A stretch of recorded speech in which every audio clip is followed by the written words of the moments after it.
Sûr que c'est vendredi, c'est caliente, les températures montent. Et je sais que toute la semaine, vous m'attendez de pied ferme, Isabelle. Je sens cette tension qui se libère chez vous le vendredi soir. Que dis-je, cette surchauffe presque.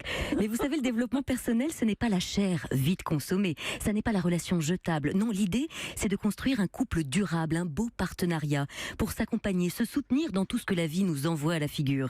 Sauf que parfois, la fusion-acquisition fonce droit dans le mur et on peut se rendre compte que l'on n'est plus du tout en phase avec l'être aimé, à tel point que la rupture est inévitable. Et laisse-nous te dire que tu te prépares des nuits blanches, des migraines, des nervous breakdowns. Oui, s'ouvre alors une période difficile, une petite traversée du désert, un sas de décompression, plus ou moins triste et plus ou moins léger. Et puis un jour, cette solitude, même si vous l'avez choisie, commence un peu à vous peser. Alors forcément, on reste humain. Un jour ou l'autre, ça vient tranquillement vous titiller. Mais qu'est-ce qui nous titille ? De rappeler votre ex, voyons. Cet ex qui vous a traîné plus bas que terre, qui vous en a fait voir de toutes les couleurs, avec lequel ou laquelle vous avez entretenu une magnifique relation toxique. Et puis un soir, c'est l'autre qui dégaine en premier. Un SMS de relance aussi subtil que « Tu fais quoi ?» envoyé à 23h30. Alors là, s'offre à vous deux chemins.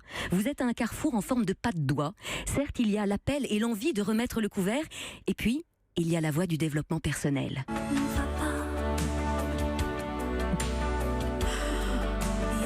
Là, c'est Hollywood avec vous aujourd'hui, Anne. Oui, cette voie-là, croyez-moi, n'est pas simple. Cette voie du développement personnel dans cette situation. Sauf qu'à bien y regarder, elle va vous faire gagner un temps précieux.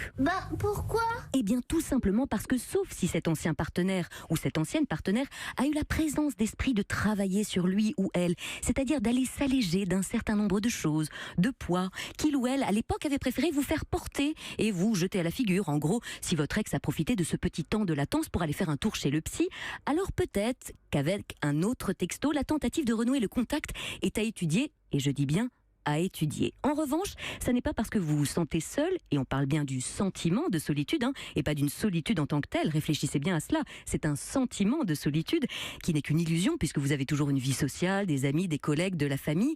Ça n'est pas parce que vous êtes libre donc, que vous devez d'inviter à nouveau cette personne toxique dans votre vie, dont, dois-je vous le rappeler, vous avez mis des mois, voire des années à vous débarrasser. Ça, par exemple, tu en connais des choses ? Je ne fais que mon travail, celui d'éradiquer les boulets dans nos vies, de se libérer de tout ce qui nous entrave et de ce qui gêne la pleine réalisation de notre être. Alors oui, parce qu'aujourd'hui, vous reconnaissez votre propre valeur, que vous savez un peu mieux comment vous traiter avec délicatesse, avec respect, que vous avez commencé par agir de même avec vous, parce que c'est avant tout là que ça commence. Comment je me traite va définir la manière dont je vais laisser l'autre me traiter. Parce qu'enfin, vous êtes prêt pour vivre une belle relation, riche, soutenante, à la communication fluide, à l'entente charnelle et à l'amour plein à craquer. Vous allez bel et bien fermer cette vieille porte toute moisie pour faire de la place au neuf, à la nouveauté et dérouler enfin le tapis rouge à ce nouvel amour qui ne va pas tarder à pointer le bout de son nez. Qu'est-ce qu'elle dit, la petite voix là ? Mais qu'est-ce que t'en connais des choses ? Merci de nous avoir fait partager. Bon, c'est vrai qu'on s'attendait un peu plus de caliente, mais enfin bon, ça n'est pas très grave. Anne, on se rattrapera vendredi prochain. Je vous attends lundi pour une chronique un peu plus sérieuse.